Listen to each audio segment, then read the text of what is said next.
శుచిగా వండననో శుభ్రంగా చేయననో ఎవ్వరి సాయం అవసరం లేదు అంది.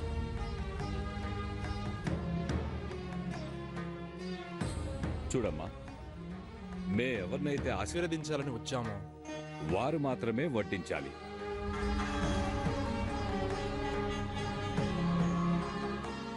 అది ఆచారం. మాకు సంతోషం.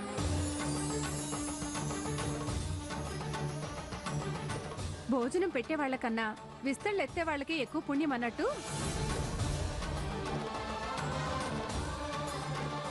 అంతా తన్నే చేయమనండి.